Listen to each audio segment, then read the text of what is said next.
Hi, Misha here, and we've been covering German tanks, more specifically the light and medium panzers. And now it's time to talk about the heavies. And this gets us all the way back to the Great War, World War I. And in this video, we're going to talk about the first tank designed within Imperial Germany, and the only tank put into production and field combat service in the war, the interestingly named A7V. And I have three models here, all 1/72 scale. This is from Wings of the Great War. These two are from Panzerkampf. These are nominally die-cast, although the outside is mostly plastic, the inside's metal. And this one is nominally resin, although the guns and whatnot are metal too. So, yeah, let's talk about it. Let's begin with one of the Panzerkampf on the stand. So, as you know, the British were the first to actually put tanks into the field in combat in 1916, although we looked at early French examples and they were developing them at the same time. It would just take a little longer to put them in around the field. The Germans at first did not see much value and utility in the tank. They valued infantry and were more pursuing anti-tank weapons. It's actually how the division of the transport agency, ministry, named AV7 got started. They were making anti-tank weapons, and soon they were charged with studying captured tanks. These would be early British Mark I's at the time. But by October of 1916, they decided to start working on their own tank model, and they put Joseph Vollmer in charge, who previously, prior to the war, had worked on automobiles. And Daimler, this Daimler really, at this time Daimler-Benz, was primarily the construction agency for this new device. And at first they really didn't know what they wanted. In fact, it wasn't until December of 1916 that the A7V department and the Army really started cooperating and sharing ideas. And originally they said they wanted a roughly 30-ton tank that could cross at least a 1.5 meter trench, had a top speed of at least 12 kilometers, and was armed with two quote-unquote rapid-fire cannon, one in the front, one in the back, and supported with secondary armament of machine guns. So these are kind of the specs that they worked with. And the Army really wanted unarmed, kind of armored transports, basically conveyances for troops and materiel. So initially they planned to order 100 of these, have these built, with only 10 being armed up and the other 90 being basically steel boxes, which makes sense because this frankly looks like a armored caboose to me. And much as the French had done and the British, they started off looking at the Holt tractor system. They actually got some examples that were made in America via Austria.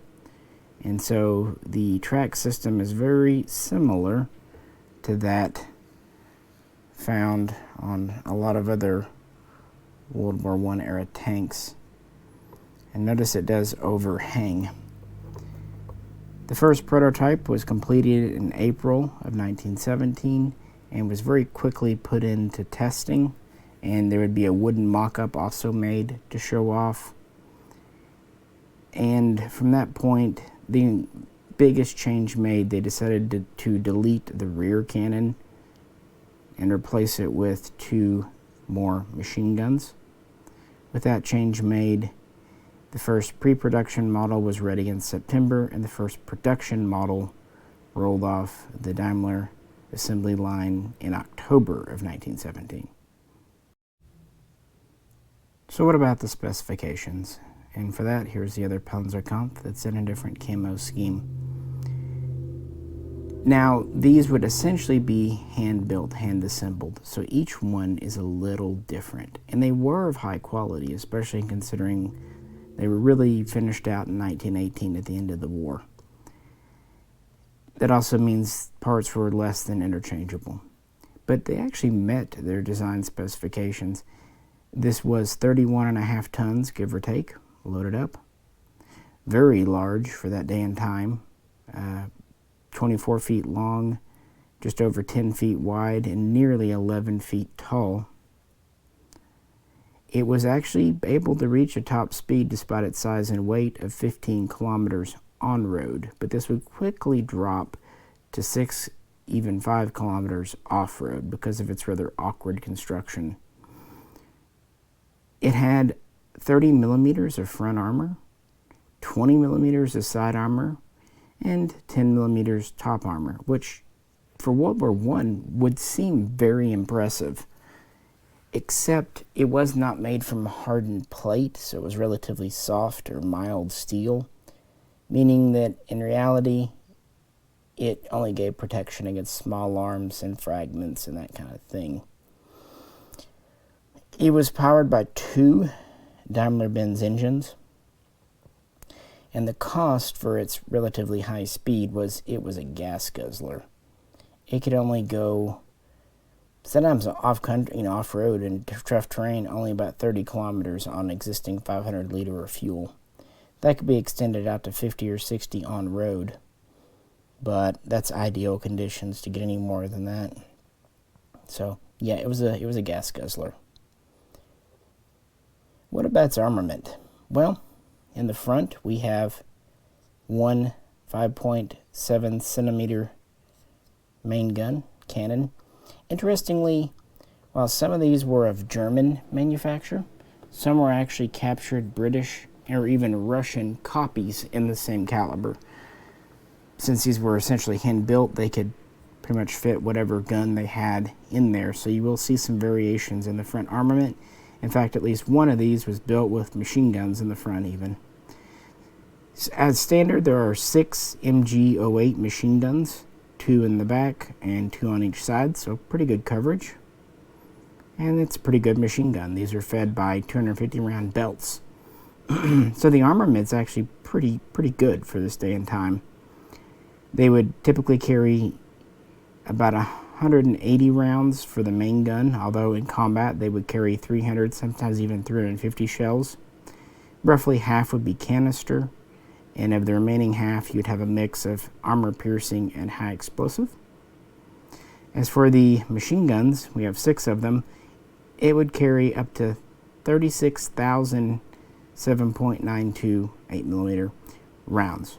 That's a lot of machine gun bullets. And this also had a very large crew. Standard crew was 18. You had a commander and a driver. Now the driver kind of sat really high up here. This kind of not a cupola, but raised platform above essentially the engines. You also had 2 quote-unquote artillerymen, a gunner and a loader for the main gun.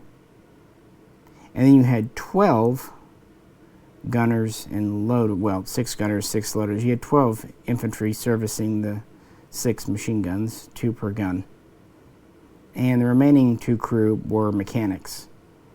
So, yeah, a driver commander, 2 mechanics, 2 gunners for the main gun, and 12 people to service the machine guns. On top of that, sometimes up to 7 infantry would hitch a ride inside these going into combat, meaning that sometimes as many as 25 men were on board. Even though this is a relatively large vehicle, because the engine's in the middle and it's typical World War I tank ergonomics, it was hot, sweaty, and miserable. Yeah, you can kind of imagine that, right? It still looks like a caboose to me. Nevertheless, these were in production, and by 1918 they were getting ready to see their combat debut.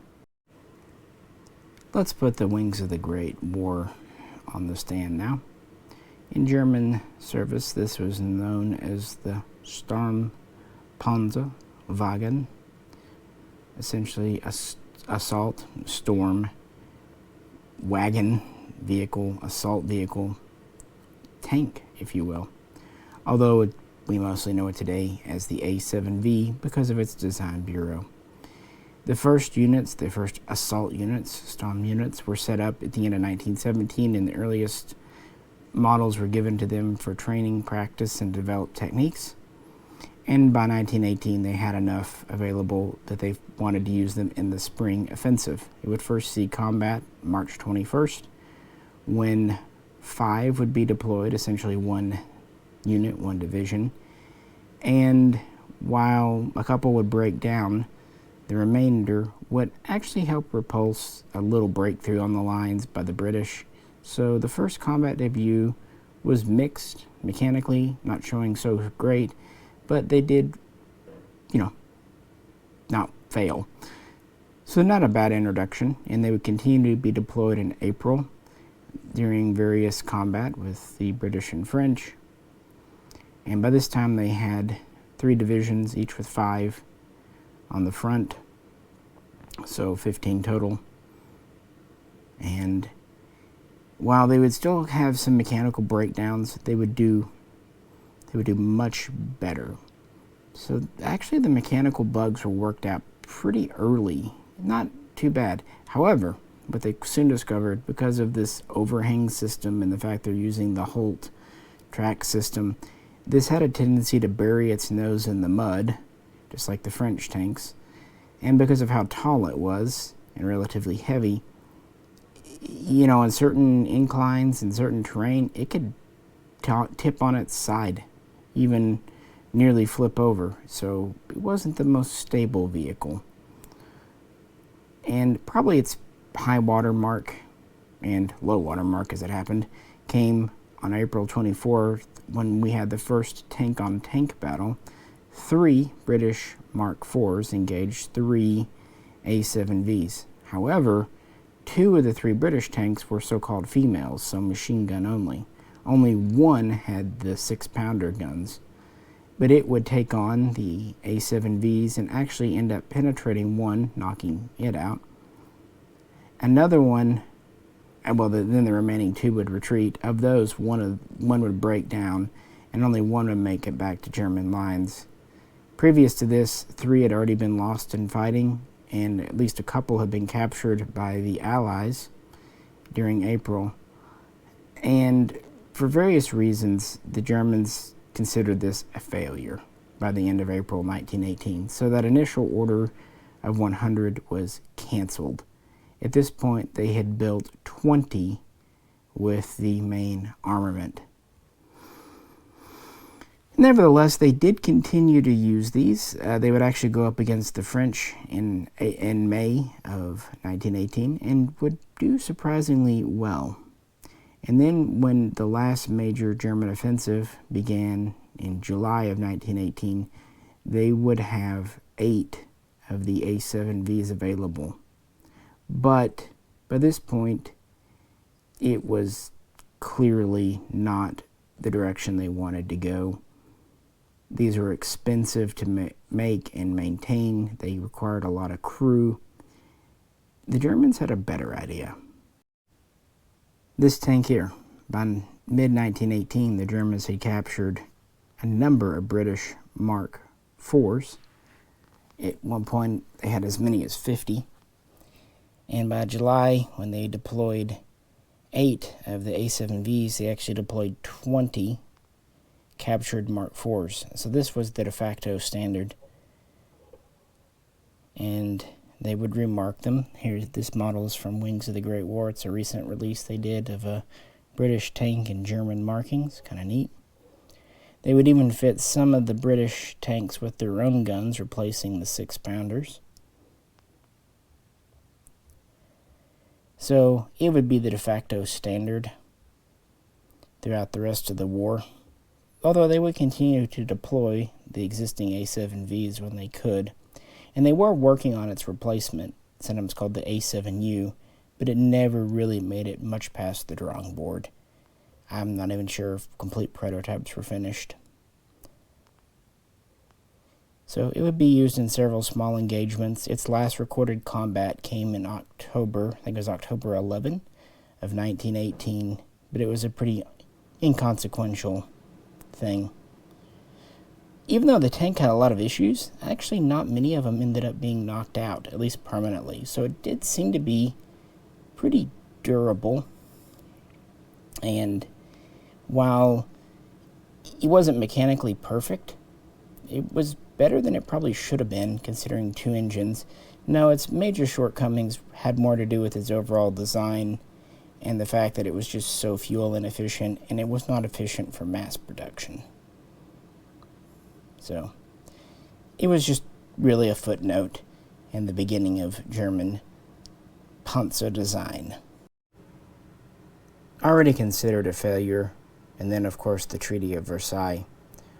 All the existing A7Vs made by Daimler were scrapped in 1919.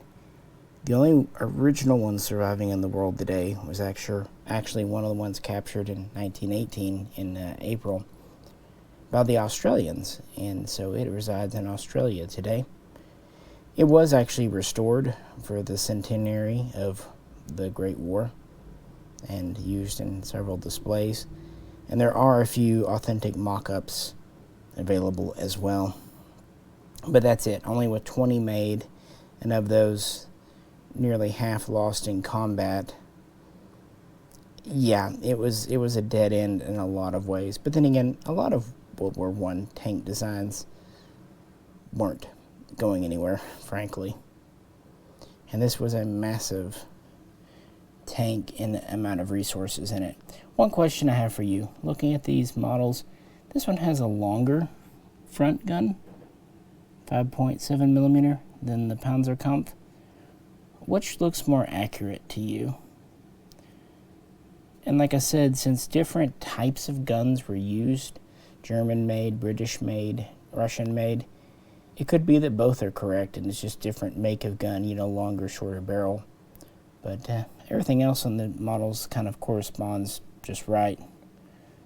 Machine guns are a little more pronounced on the wings of the Great War, a little more angled on the Panzerkampf. These are neat though. I like early designs. But I definitely would not want to serve in one. Even though in World War I this was just a tank, at its weight, especially for that day and time, we would definitely class it as a heavy tank later on. So that's why I wanted to kind of start here as we move into what would ultimately become the Tiger series. But we have a video before that we need to talk about too. But that's next time. I appreciate you tuning in. As always, if you could, please do like, share, subscribe. This is Misha, and I'll catch you very soon next time.